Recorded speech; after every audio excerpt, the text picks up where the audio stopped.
Tout par gel, tout simple, tout bon, tout pratique. Vos courses livrées partout en France.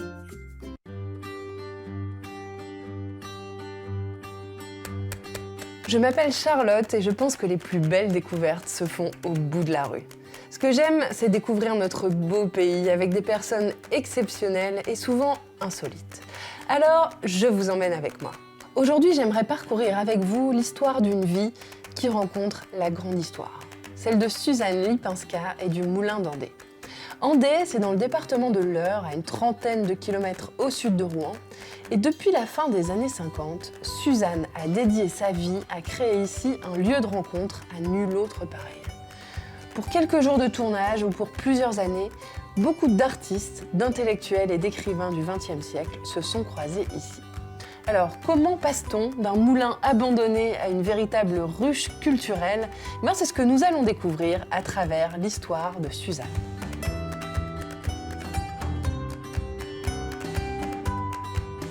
Suzanne, ce moulin, il a été construit quand ?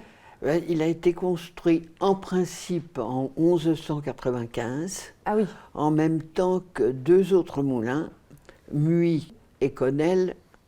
Et c'était trois moulins construits pour nourrir la garnison de Château-Gaillard, qui était occupée par Richard Cœur de Lion. Et il y avait toute une garnison, donc il fallait la nourrir. Et puis ça a fonctionné.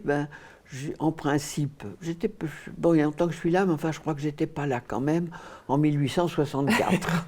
Et là, ça a été la construction du barrage de Pose, et ça a relevé le niveau d'eau de plus d'1 mètre, ce qui fait que les meuniers ne pouvaient plus manœuvrer convenablement leurs roues. Donc les moulins se sont arrêtés à ce moment-là, puis après le moulin est passé entre des mains privées, dont Renault. La famille Renault. La famille Renault, oui, les automobiles.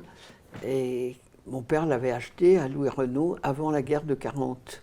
Mais à l'époque, c'était un tout petit moulin. Il y avait une cuisine, salle à manger, la salle de la meule, évidemment. C'était devenu un bureau lieu et 3 chambres. C'était une maison de week-end sympathique.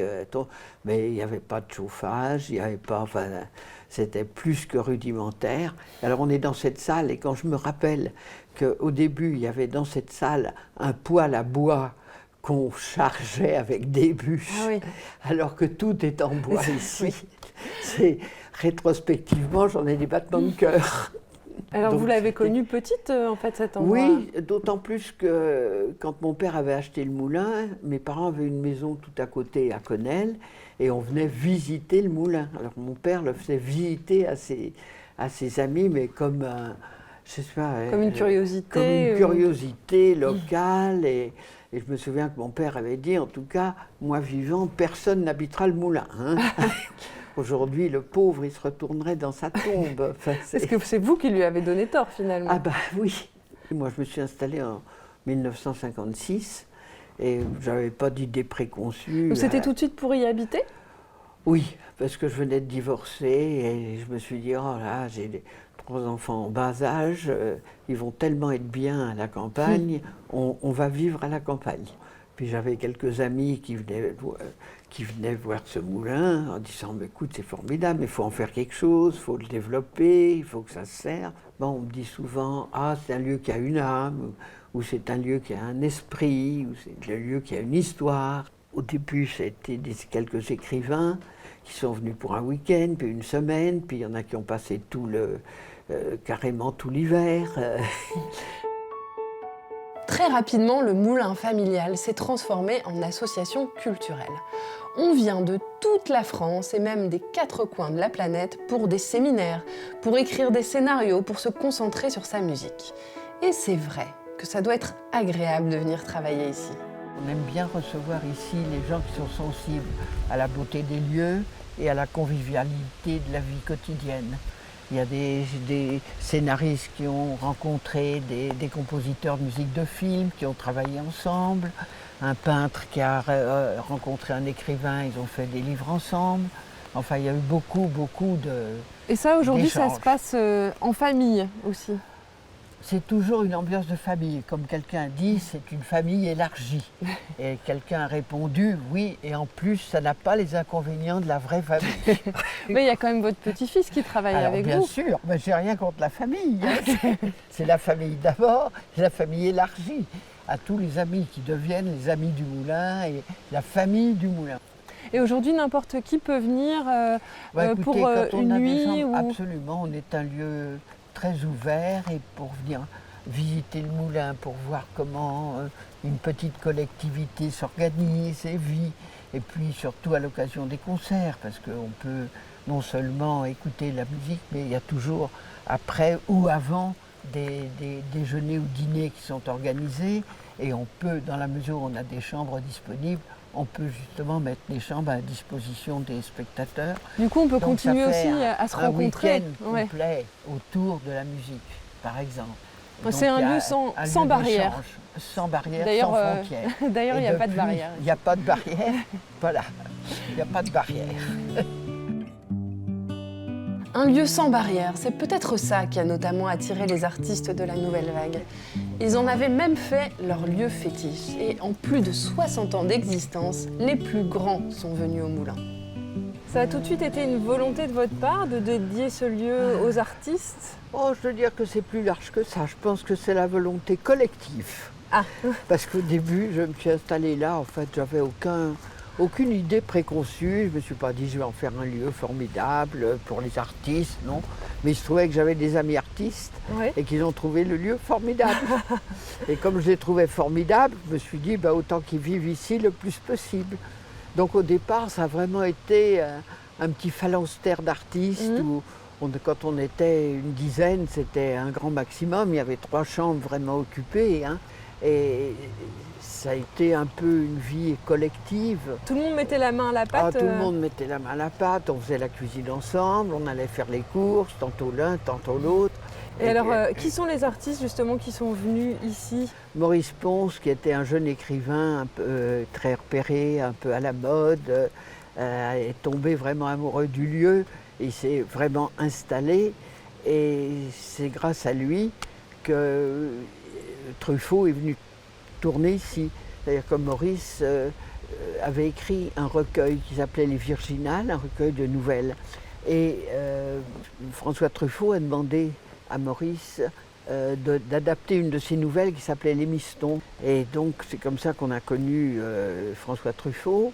Et puis quelque temps après, je me souviens d'un jour où on l'a rencontré à Paris, et il nous a dit qu'il envisageait de tourner son premier long métrage qui s'appelait Les 400 coups.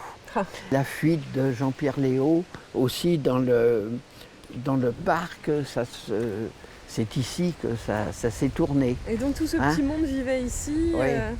Ah bah oui, tout à fait. Et je me souviens, il y avait un grand grenier à l'époque, enfin toujours d'ailleurs, sauf que maintenant il y a 4 chambres dedans. Et dans ce grand grenier, en tout cas pour les 400 coups, on avait mis toute une pléiade de matelas pour accueillir les 20 ou 25 gamins qui tournaient dans les 400 coups. Et quelque temps après, enfin l'année suivante, je crois très vite, François Truffaut est revenu pour tourner toute la fin aussi de Jules et Jim avec Jeanne Moreau.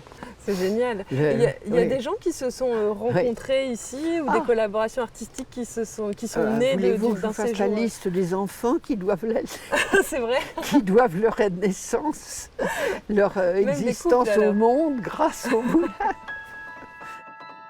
Incroyable, toutes ces vies et ces histoires qui se sont croisées ici au Moulin. Pendant toutes ces années, Suzanne a été la créatrice de ces rencontres, mais aussi la spectatrice de moments privilégiés de son regard espiègle que je ne suis pas près d'oublier. On est juste à côté de ce qui était un jardin d'hiver, c'est ça? Tout à fait, absolument. Et qui a été transformé. On a transformé en théâtre en faisant une estrade. Quand il a commencé à y avoir des gens de théâtre, des comédiens, des metteurs en scène. Là, on entend, c'est des musiciens qui répètent. Pour l'instant, c'est de la musique, mais il y a eu beaucoup de théâtre au début. Donc, on avait fait cette estrade dans l'orangerie. Mais c'est merveilleux de voir ces artistes grandir, évoluer. Ah, c'est formidable. Alors, je peux donner d'autres exemples. Il y a par exemple Jérôme Pernaut, qui est un magnifique violoncelliste, qui est professeur au Conservatoire de Paris. C'est quand même une situation très élevée, disons.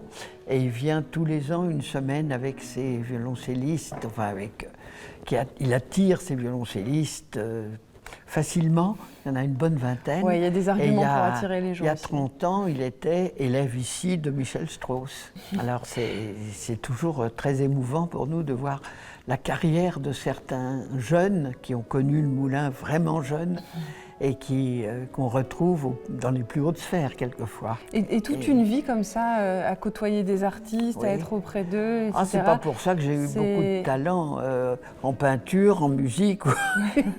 Mais ça vous a rendu heureuse quand même. Oui, absolument. J'ai trouvé que j'avais pas un talent exceptionnel, ni en tant que romancière, ni en tant que pianiste, bien que je faisais du piano et que j'avais envie d'écrire. Mais il y avait tellement de grands écrivains. Georges Perec a habité 5 ans ici avec nous. C'est ici qu'il a écrit La Disparition? Il a écrit ici La Disparition, tout à fait. Il a écrit une bonne partie de La vie mode d'emploi. Et c'était une période vraiment très riche intellectuellement parce qu'il attirait beaucoup ses amis dans ce lieu. Et par exemple, en ce qui concerne La Disparition, comme il était vraiment en train de l'écrire, il demandait à tous les amis d'écrire aussi un texte sans la lettre E. Alors tout le monde s'y essayait et quand on arrivait à faire une phrase, on était content. Lui, c'était un livre énorme. Oui, c'est incroyable. Ah oui. Mais en fait, vous êtes un peu comme une planteuse de graines, quoi. Et vous faites de talent, exactement. On a aidé. Et mon souhait, alors, c'est que ma famille, après moi, parce que je ne crois pas à l'immortalité, c'est que non seulement ma famille, mais tous les amis du moulin, les anciens, les moyennement anciens et les récents, bien vraiment s'évertuent tous à faire vivre ce lieu après moi tel qu'il est, pour qu'il soit utile vraiment culturellement, socialement et humainement. C'est vraiment ce qu'on vous souhaite parce que c'est ce que je souhaite au moulin et tout à fait. Bon. Mais donc il faut l'aide de beaucoup, des amis, des pouvoirs publics, des mécènes, de tout le monde. On va rassembler déjà voilà, faut le faire vivre. Les téléspectateurs de Terre de France. Absolument. Vous répétez. Vous pouvez contribuer aussi. Vous transmettez la bonne parole. Ouais.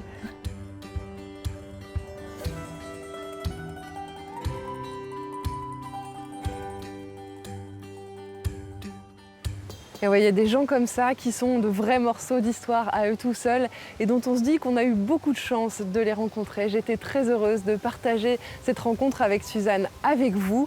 Et puis évidemment, pour la revoir, ça se passe sur terredefrance.tv et on se retrouve très vite pour une nouvelle rencontre.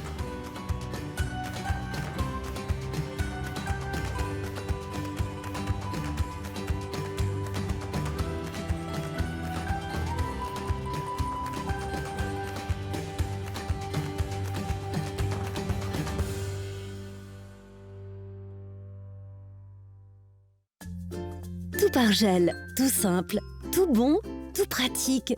Vos courses livrées partout en France.